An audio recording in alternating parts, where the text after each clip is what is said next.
biggest bombshells from Netflix is A Toxic Love Story, the true story of Ian and Angela Diaz. The Netflix documentary, A Toxic Love Story, covers the bizarre case of a love triangle that spiraled into email threats, wrongful imprisonment, and fake pregnancy tests. In June 2016, Michelle Hadley, then 29, was arrested by the Anaheim, California, police and held in jail for 88 days. Her ex-boyfriend, U.S. Marshal Ian Diaz, and his then-wife, Angela Diaz, née Connell, accused Michelle of sending threatening emails, stalking them and luring men to their home to sexually assault Angela, who was allegedly pregnant at the time. In 2017, Michelle was exonerated after it came to light that Ian and Angela framed her. Tired of messy watermelon prep? The crisp taste 2-in-1 watermelon cutter slices neat cubes quickly, then switches to a retractable fork for easy serving with less mess. Want to check today's Amazon deal? Scan the QR code now or visit grabdeal.us/3 before it's gone. Now, Page 6 is breaking down everything to know about the wild story. In May 2016, after Ian and Angela tied the knot, he told his friend Leslie that the couple had allegedly been receiving emails from an anonymous account with the username Lilithustruth. Aka Lilith. The messages had a biblical undertone, Leslie noted on-screen in the doc, adding that they were super threatening. Some of the alleged messages read, "You must be gone, and you have stolen my treasured home." Another email shown on-screen read, "An eye for an eye, you are finished." The messages escalated to threatening Angela's allegedly unborn child. They also featured disturbing images such as decapitated people and aborted fetuses, according to A Toxic Love Story. Ian and Michelle dated from 2013 to 2015 before he began his relationship with Angela in 2016. The married couple was living in a condo that Ian had originally bought with Michelle. Leslie claimed in the doc that she and Ian were both thinking the same thing, which was, "Holy Esty, it's Michelle sending the emails," amid Ian's dispute with his ex over the condo. Reporting Michelle to the police seemed necessary, Leslie said on-screen in the doc. Michelle was arrested in June 2016 after Ian and Angela falsely told police that Michelle posed as Angela and responded to a Craigslist ad from a man soliciting a rape fantasy encounter. They accused Michelle of trying to lure him to show up at the condo to rape Angela, Leslie claimed. Rick, the man who posted the ad, appeared in the doc anonymously and said on-screen that he received a message from the email address Lilithustruth in response to his ad. The Lilith email account sent him photos of Angela and gave him Ian and Angela's address. He noted that Lilith told him to just show up for a tryst with the woman in the photos and that she would leave her door open for him. However, after seeing the name Ian Diaz on the door, he got cold feet and left because he didn't want to enter a situation where the boyfriend or husband doesn't know, he said. During Michelle's interviews with police after she was taken into custody, Michelle was shown one of the Lilith emails from September 2015 that said, "God's law is above all law, including the law of man, Lilith." At the time, Michelle seemingly confessed to writing the emails. "I don't even understand where it came from or why I wrote it," she said in interview footage that was shown on screen. She added that it felt like an alternate persona, and she thought, "I really am losing my mind." In 2013, Angela was dating a man named Jason Rayburn. One night, she divulged that she had cervical cancer, stage 4. Jason claimed on-screen in the doc, noting that Angela allegedly blew him off every time he asked to accompany her to chemo appointments. Angela's former friend Mary Bukovskis also spoke in the documentary. She claimed that after meeting Angela in 2014, she began noticing discrepancies in her story about her alleged cancer battle. Mary noted how Angela would be wearing a hat, feigning losing hair. However, she allegedly observed her tucking her hair into the hat at times. "This B.H. has more hair than I do," she exclaimed while recounting the story. In the doc, Mary also revealed that she called the facility where Angela claimed she was getting treatment at one point and discovered that she wasn't even a patient there. Jason also quickly caught on, he revealed in the doc.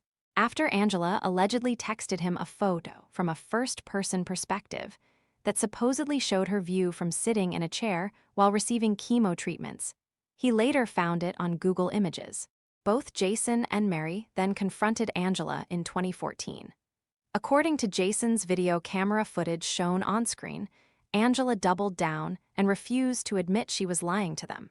Additionally, in police audio played on screen from 2016, cops later asked Angela if she'd ever gotten chemo, to which she replied, "No, absolutely not."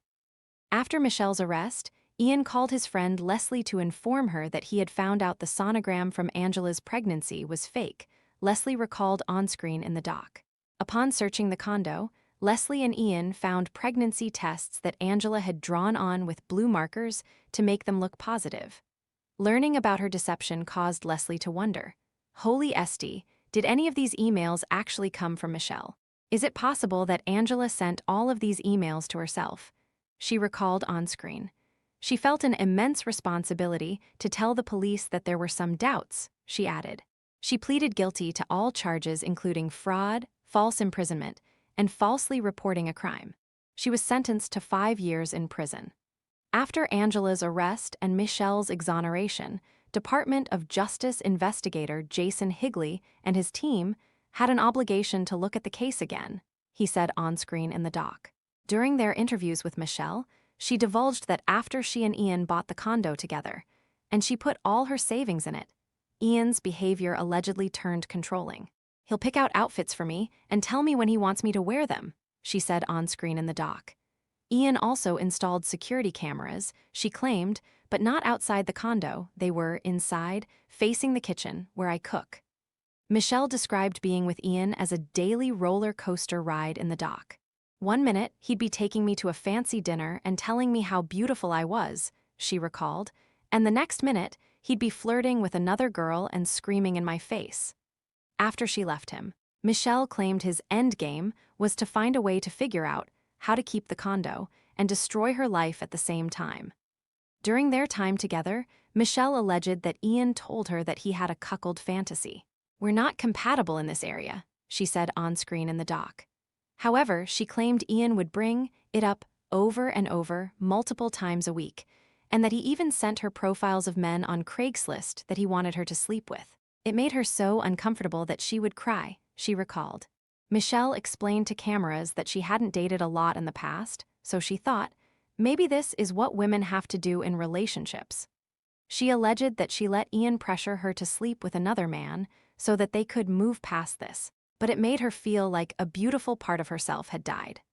After Michelle left Ian, she felt like she was losing her mind and confessed to writing a couple very angry emails. She explained on screen in the doc. She explained that she felt like her brain was detaching and claimed she had an out-of-body experience. A doctor later told her that she was experiencing a dissociative episode due to complex PTSD from her relationship with Ian. "I only ever sent these first 2 emails, but I was framed for all this horrible cyberstalking," said Michelle.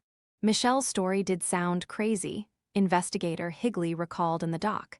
She effectively had a nervous breakdown. However, after fully interviewing Michelle, Higley and his team started to find Angela suspicious. But upon further investigation, they speculated that Angela might have only been a passenger, and this was Ian's scheme.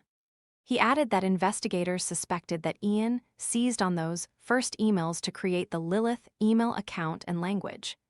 Ian tried to cover his tracks, but in digital forensics, there's always another place to look for evidence, Higley explained on screen in the doc. Investigators eventually found evidence on a laptop that Ian Diaz is Lilith. After serving her sentence, Angela moved away from California and declined to participate in the documentary, per text that appeared on screen in the doc. Meanwhile, Ian was dismissed by the U.S. Marshal Service in 2023. After pleading not guilty to all charges, he was convicted of stalking, perjury, and obstruction of justice. He's currently serving a 10-year federal prison sentence in Texas. For Michelle's part, she sued the Anaheim Police Department after spending 88 days in prison. She was awarded damages for an undisclosed sum in 2021. Flash forward to present day, she began dating again and gave birth to a daughter on the same day that Ian was convicted. "Raising this beautiful little girl is my fairy tale ending," she said in the doc.